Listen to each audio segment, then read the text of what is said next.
الله وبركاته. waxaan samaanta doonayaa halkan inaan uga mahadnaqo gudida dhalinyarada ah ee iftiimi xaafadada oo hawl weyn ka qabatay wadada Sinay ilaa Faarax Nuur kuwaasoo qashaafada waaweyn noogu xidhay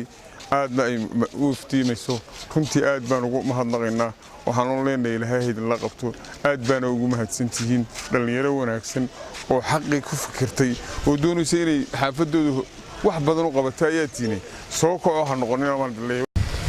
بسم الله الحمد لله نحمده ونصلي على رسول الكريم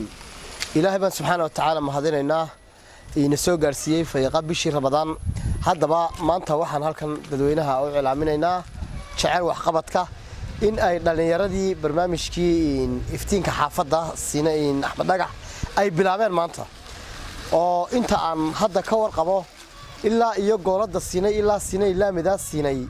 ayaa maanta ku dhameystiriyay barnaamijkii iftiinka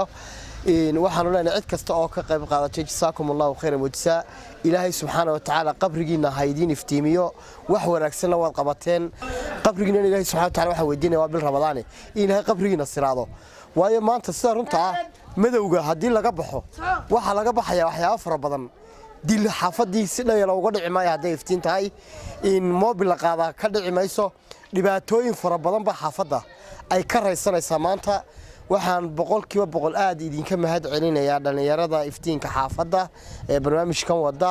waxaan leenahay Ilaahay subhanahu wa ta'ala ha idinka abaal mariyo hadaan nahay dadweynaha iyo cuqaasha iyo odayaasha xaafadana waa idinka warhaynaynaa wassalaamu calaykum wa rahmatullaahi wa barakaatuh